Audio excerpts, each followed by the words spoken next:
Charlene, thanks for coming onto the show.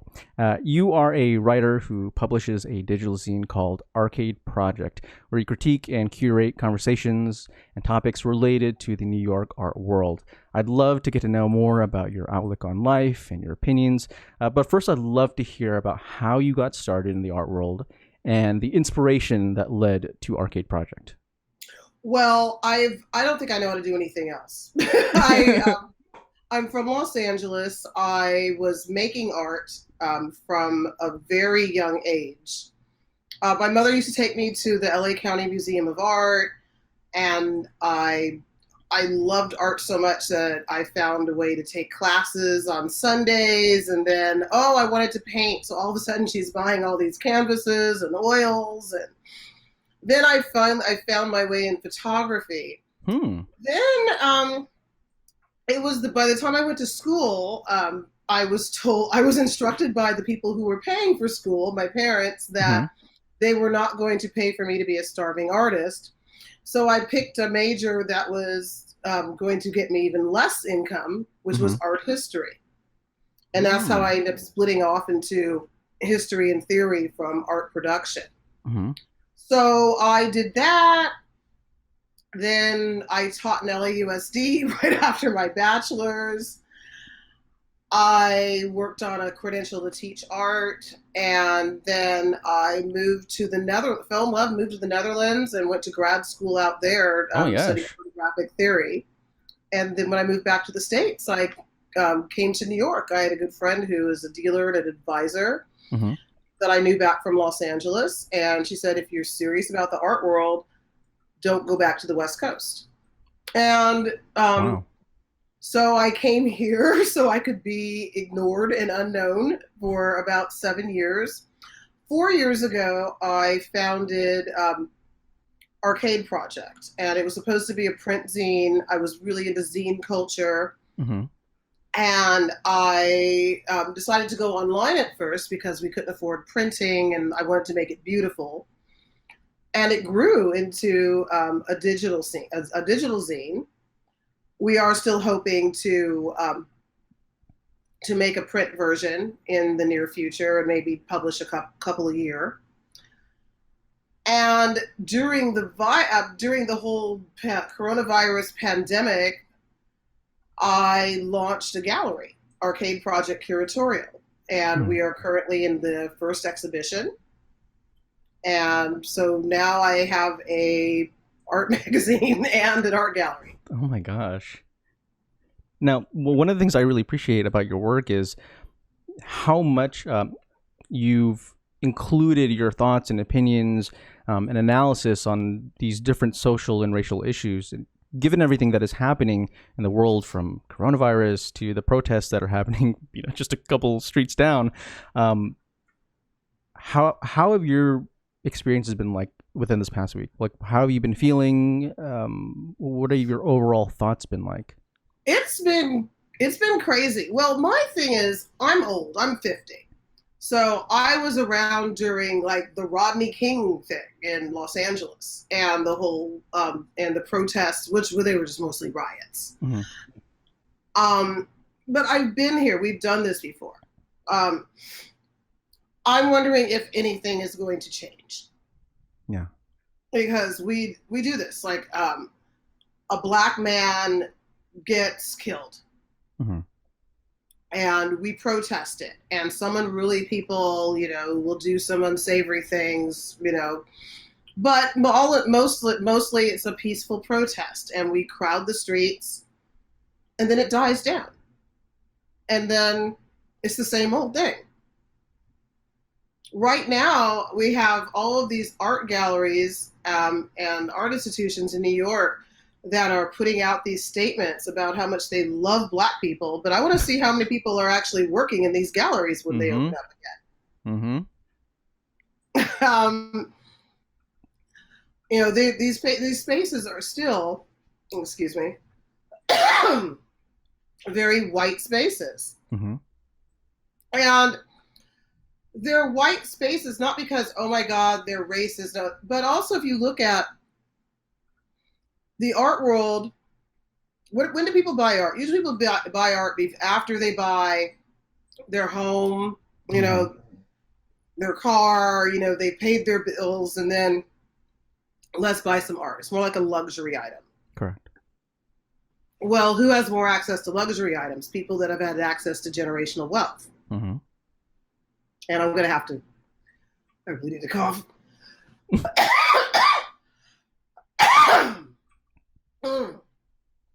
Let me pick up where that left. So who has more access to luxury items? People who have access to generational wealth. So those people are usually not, who are not usually people of color, especially Black people, because this country has been set up so that we don't have generational wealth, from the lack of access to educational opportunities after World War II, like the GI Bill, where, you know, white men got a free college education. And then they built the suburbs for them, and they got the best little houses in the suburbs. Even union membership, traditional union membership, excluded Black workers. You know, everything has this. It's not just one original sin. It's like it's many, and it's everything in this. Everything in this system was set up, you know, for someone else. Yeah. And I know that was a long answer. No. I mean, it's you really hit the target in the sense that, you know, I've already seen people who are praising the fact that, oh, you know, they arrested the cops and they're convicting them, and, you know, justice is being served. But, you know, I try to tell people that it's not just the racism of, you know, oh, you saw somebody on video get murdered, and that is sort of your breaking point. But trying to convey people the spectrum of white supremacy and how it can manifest itself as something as innocuous as, you know, being in the art world, or racism and microaggressions in the workplace, all the way up into more systemic forms of inequality. And it's just hard to get people to zoom out and realize, like, hey, this incident is important and we should talk about this, but there is a rainforest full of these things that we need to go ahead and address. And, you know, as much as I feel like things are different this time around, there's also this feeling of, yeah, I remember this a couple of years ago, and I remember this during Ferguson, where we had these moments, and then a lot of white people felt like they learned their lesson and then they regressed. And so there's always that pessimism of, you know, are we going to progress from this or not? No, and I don't know. I mean, I feel like this might be a little bit of the same. I hope not, but because I'm a little older, I just, my expectations are low. Yeah. And we also had an incident in New York, in Central Park. Was it Central Park Karen or something? The woman who literally got on the phone, you know, with the police and said, and, you know, threatened the man, saying, I'm going to say there's an African American man. Yeah. And that had to all be recorded.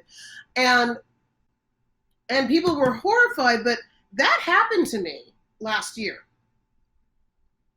I was, Arcade Project Curatorial had a booth at an art fair in Brooklyn last fall, and I had rented out my second bedroom. And my roommate and I weren't getting along, and it was time for her to go. So she decided after I came home, there's a Facebook post that said, it was, and I remember the skit because I was watching Saturday Night Live, and remember the skit on the where they had the news, and there were two Black people, there were two white people, and every time someone did some heinous stuff, like the Black, you know, they were bracing to see which one did it. And like when it was a white person that did it, like, you know, Black people were cheering, you know. Because that's usually how black people watch the news. It's like, please, please don't let him be black. Yeah. And we all related, and I was laughing so hard. And my Facebook post was, I laughed so hard my roommate called the cops on me. Because afterwards I looked over, or I just come home, I was sick, I had worked like over 12 hours. I remember I took public transportation from like Bushwick to Manhattan. I had to go to the bank. Oh my gosh. And I'm sick. And I sit down, turn on SNL, I'm laughing, the light comes on under the door. 10 minutes later, the intercom rings. I thought she had ordered food. Mm-hmm. I let the people in, and it was 2 cops. What? And as soon as they hit the door, as soon as my roommate heard them come in, she cried on cue. Oh my gosh. And then she all just started bawling. I didn't hear a thing from her room until they got here, where she told the cops that there had been an altercation and she was afraid of me, because I was the scary black person, and she wanted to be escorted out. Now, I hadn't even seen her when I got home. Oh my gosh. She was in her room, lights out, door closed. Didn't want to hear me laughing in the living room to SNL. So 2 days later, when she was moving out, mm-hmm. I was awake, and I knew I knew to lock the door to my bedroom, because I was awakened to the police knocking on my bedroom door 2 days later. Again. Because she did the same thing. So this time I'm pissed. I got my little robe on, and I marched outside, and I said to the 2 police officers, she's white womaning me. What did he say? Well, luckily, it was 2 police officers of color. Oh my gosh. She didn't know better that if you call the cops, they might end up being black or brown. And actually, it was 1 black one and 1 brown one. Oh my gosh.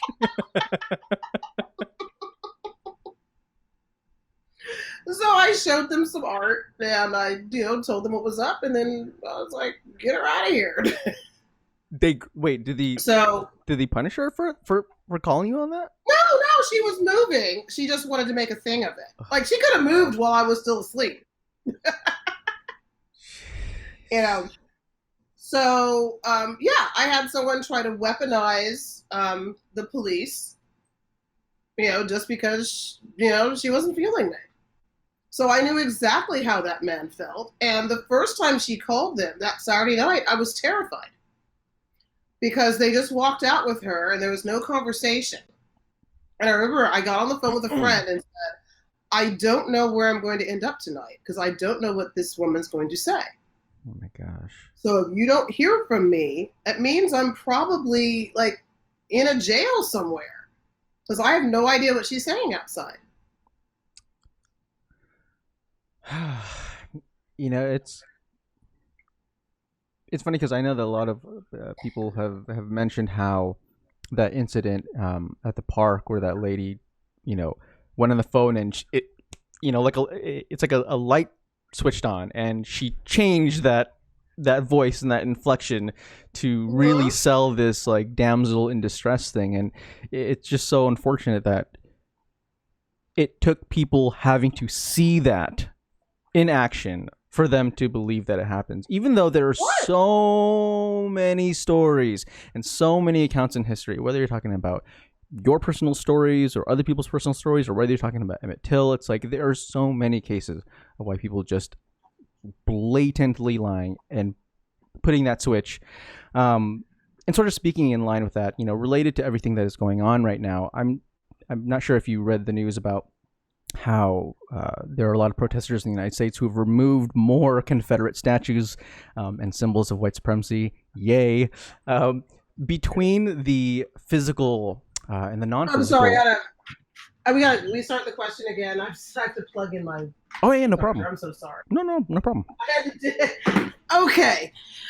But yeah, let's get down with this one. I was loving this one. What was it? Yeah, so between the both the physical and the non-physical symbols of white supremacy and racism in this country. What else would you like to see burned down to the ground?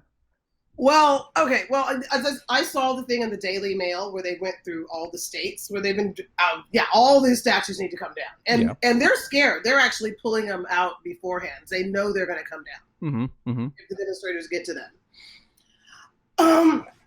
Well, would I like destroyed? Well, I mean, I guess we all would love to see like torches and pitchforks pulling out. I mean, I really wish we could go old school, and get and depose a leader. But that's not going to happen. We got to vote him out. Yeah. But we scared him. Oh yeah, he was like hiding in his bunker and everything. Let's turn off the lights. Maybe they won't know we're here. Oh my gosh. Yeah, I was like. I mean, did the White House lights ever turn off before? No, I think someone said that the last time they did that was like in 80 something, which is wild. And then there was that whole photo op that he had where he the Bible stunt. Oh gosh, yeah. Pretty much, people were talking about Saddam Hussein gassing his own people. Let's get the narrative. Trump gassed his own citizens for a photo op. Yeah, and I have a feeling there's going to be so many people who are, hopefully there are going to be a lot of people who are, former Trump supporters who are going to look at this in hindsight and think, holy crap. Like, I had posted something earlier about this photo side by side of Trump walking by his militia and how much it resembled Adolf Hitler walking by his militia and sort of looking at his people as, okay, these are the people who I'm going to employ to destroy and dominate. And it's wild. And that's why I think it's just so important for a lot of these Confederate statues and monuments. Like, I know that the Daughters of the Confederacy building got burned down. I think that there was this appropriate. Yes, please. When I saw it, I had a kick out of it. And they also burned down, I think it's I don't remember where it is, but it's called Market Street, and it's like this building that they used to auction off enslaved people. So it was that kind of market, huh? Yeah. And it's funny because like a lot of people are like, oh, all these places are burning down, but folks are saying like, no, protesters are going to these strategic places because of their history and their significance. But yeah, it's and I don't, I feel bad for the small businesses that are getting looted, like the mom and pop stores. Yeah, but Gucci, Prada, yeah. Number one, they got some racist karma coming to them. Oh, big time. And I shop at both places. I mean, and that's the sad part. Like, but they had it coming. They got insurance. Their markup is ridiculous. Yeah, exactly. So I do feel bad for, and also,